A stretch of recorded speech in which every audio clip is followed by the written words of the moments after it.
各位大家好，我哋係星就大使，我係 3D 班何雅彤。我係 3D 班譚以娜。我係 3D 班伍俊傑。今日我哋好高興邀請到4位都係由伍育畢業嘅老師為我哋分享。4位老師分別係姚俊傑老師、黃文浩老師、許偉霆老師以及李晨曦老師。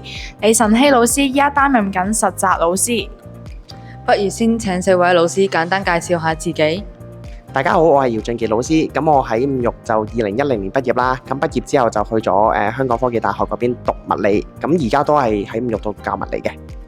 各位同學大家好，我係許偉霆老師啦。畢業於2018年嘅，咁啊就讀呢個香港中文大學，咁啊主修化學，副修數學嘅。咁喺呢度咧任教數學科。大家好，我係黃文浩老師。咁我就係喺2018年喺伍育中學畢業嘅。咁我畢咗業之後咧，我就去咗香港中文大學就讀呢一個理學科。咁就而家喺伍育中學教呢一個數學科、物理科同埋初中科學科嘅。大家好，我係李晨曦老師。咁咧，我喺伍育中學畢業嘅年份係2019年。畢業之後咧，我就升讀咗香港中文大學嘅中文系。咁我依家咧就返咗嚟學校做呢個中文科嘅實習老師。有3位都係任教數理科目嘅老師，而李老師真係任教中文科嘅。不如講下你哋當初點解會揀相關嘅大學學系，又點解會想做老師嘅？係咁，我本身就喺讀書嘅期間咧，其實個數理科嘅成績就比較出色啦，能力都即係比較好啦。咁另外就係其實細個嘅時候對呢個科學咧係比較有興趣嘅。咁我細個幼稚園嘅時候咧，嗰個我的志願係寫我想做科學家嘅。係啊，咁至於點解教書咧，就因為其實我一路讀緊中學嘅期間咧，其實都不斷即係除咗揾老師去學習之外啦，亦都會幫其他嘅同學仔去一齊學習。譬如佢哋唔識嘅題目都會問下我，我又會教下佢噶嘛。咁隔咗咁耐，咁我覺得自己都好似好有教書嘅潛質喎。咁我就向住呢個目標進發。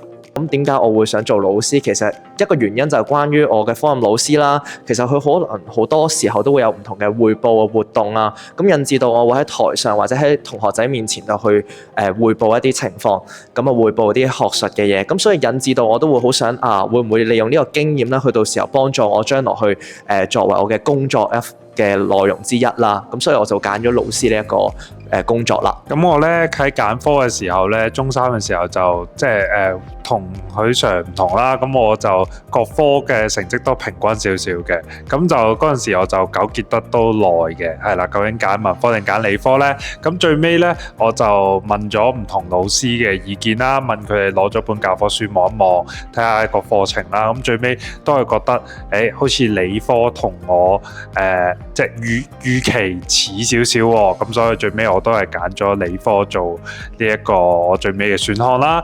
咁我咧就想同大家分享一個比較特別嘅經驗。咁我咧啱啱升到去大學嘅時候，並不是就直接係中文系嘅。咁我升讀大學揀嘅咧係工程系。咁當初點解會揀工程系？其實問翻依家自己都覺得好迷茫。當初覺得大家都覺得工程係好揾工喎，出路好喎，發展好喎。咁屋企人都覺得咁樣你不如試下工程系啦。咁我自己又係讀理科出身嘅。咁你真係升讀到大學之後，發現其實工程系唔係你想象中咁簡單嘅喎。咁你讀完之後發現其實我唔係好中意喎。咁所以咧我就選擇咗去選修呢個中文系嘅課程。咁發現我非常之得心應手。咁我就係中意嘅。咁最後就下定決心去即係做一決呢個轉系嘅呢個決定咁樣。咁我又有啲好奇，你哋嘅大學同學係咪都係揀翻一啲頭先係教育嘅，定係佢哋會有其他嘅發展呢？咁如果就住中文系嘅同學嚟講，其實佢哋發展嘅出路都好多嘅。咁例如我有啲同學佢哋會繼續選擇進修讀呢個中文系嘅碩士，咁都有同學選擇轉科去讀新聞傳播嘅碩士嘅。咁當然啦，如果你有其他嘅諗法，我都有同學去咗選擇做編劇嘅，去做市場推廣嘅，都有投身入呢個互聯網大廠嘅同學都有嘅。咁其實中文科嘅出路都好廣嘅，只要大家喜歡就可以去嘗試嘅。咁我數理科嗰邊啦，咁我都係好迷茫呢樣嘢嘅嗰陣時，即係可以做到啲乜嘢呢？但係我發現原來上到大學就發現原來有好多唔同嘅即係工種可以俾我哋揀嘅。咁譬如我有啲同學即係一樣都係讀理科，但係佢個分支可能就去咗航天科技嗰邊，咁佢就係從事一啲同飛機製造業啊，或者係一啲機長嘅一啲工種啦。甚至有一啲同學係會去咗做藥劑師啦，咁其實理科嘅出路其實都多嘅。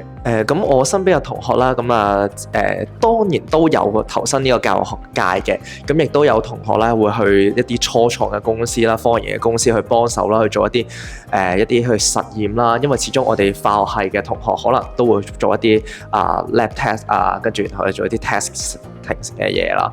咁所以都見到其實會有唔同方面嘅，但係可能主要會集中係科技啊、科創啊咁嘅方面咯。